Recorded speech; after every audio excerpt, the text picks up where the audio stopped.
ಭೀಕರ ಬರದಿಂದ ನೀರಿಗಾಗಿ ಜನ ಪರದಾಡ್ತಾ ಇದ್ದಾರೆ. ಕರ್ನಾಟಕದಲ್ಲಿ ಯಾವ್ಯಾವ ರಾಜ್ಯದಲ್ಲಿ ಏನೆಲ್ಲ ಸಮಸ್ಯೆ ಆಗ್ತಿದೆ, ನೀರಿಗಾಗಿ ಜನರು ಪರದಾಡ್ತಾ ಇದ್ದಾರೆ. ದಿನನಿತ್ಯ ನಿಮ್ಮ ರಿಪಬ್ಲಿಕ್ ಕನ್ನಡ ಈ ಸಮಸ್ಯೆಯನ್ನ ಸರ್ಕಾರದ ಗಮನಕ್ಕೆ ತರುವಂತ ಕೆಲಸ ಮಾಡ್ತಾ ಇರುವಂತದ್ದು. ಆದರೆ ಈಗ ಮತ್ತೆ ಚಿಕ್ಕಮಗಳೂರಿನಲ್ಲೂ ಕೂಡ ನೀರಿಗಾಗಿ ರೈತರ ಹಾಹಾಕಾರ ಎದುರಾಗಿರುವಂತದ್ದು. ಇನ್ನು ಚಿಕ್ಕಮಗಳೂರಲ್ಲಿ ಕೂಡ ಇದೇ ಸಮಸ್ಯೆಯನ್ನ ರೈತರು ಅನುಭವಿಸ್ತಾ ಇದ್ದಾರೆ. ಅಡಿಕೆ ತೋಟಗಳಿಗೆ ನೀರಿಲ್ಲದೆ ಅನ್ನದಾತರು ಪರದಾಡ್ತಿದ್ದಾರೆ. ಅಜ್ಜಂಪುರ ತಾಲೂಕಿನ ಶಿವನಿ ಚೇರ್ನಹಳ್ಳಿ ಗ್ರಾಮದಲ್ಲಿ ನೀರಿಲ್ಲ. ತೋಟ ಉಳಿಸಿಕೊಳ್ಳಲು ಹಣ ಕೊಟ್ಟು ನೀರನ್ನು ಖರೀದಿ ಮಾಡಬೇಕಾದಂಥ ಪರಿಸ್ಥಿತಿ ನಿರ್ಮಾಣ ಆಗಿದೆ. ಟ್ಯಾಂಕರ್ ಮೂಲಕ ಕೃಷಿ ಹೊಂಡಕ್ಕೆ ನೀರು ಪೂರೈಕೆ ಆಗ್ತಾ ಇರುವಂಥದ್ದು.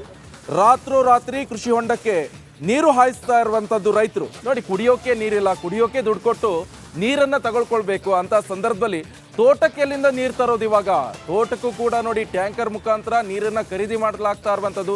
ಆದರೆ ಟ್ಯಾಂಕರ್ನಲ್ಲೂ ಕೂಡ ಮಾಫಿಯಾ ನಡೀತಾ ಇರುವಂಥದ್ದು, ವಾಟರ್ ಮಾಫಿಯಾ. ಈಗ ಇದೇ ಒಂದು ಒಳ್ಳೆ ಸಂದರ್ಭ, ಒಳ್ಳೆ ಸಮಯ ಅಂತ ಹೇಳಿಬಿಟ್ಟು ಈಗ ಎಷ್ಟು ದರವನ್ನು ಸರ್ಕಾರ ಫಿಕ್ಸ್ ಮಾಡಿದೆ ಅದರ ಟ್ರಿಪಲ್ ರೇಟನ್ನು ಇವರು ಖಾಸಗಿಯವರು ಪಡಿತಾ ಇರುವಂಥದ್ದು. ನೋಡಿ, ದೌರ್ಭಾಗ್ಯ ಇದು. ಯಾಕಂತ ಹೇಳಿದ್ರೆ ಒಂದು ಕಡೆ ಸರ್ಕಾರ ಇದರ ನಿಟ್ಟಿನಲ್ಲಿ ಕಠಿಣವಾದಂಥ ಕ್ರಮವನ್ನು ತೆಗೆದುಕೊಳ್ಬೇಕಾಗತ್ತೆ.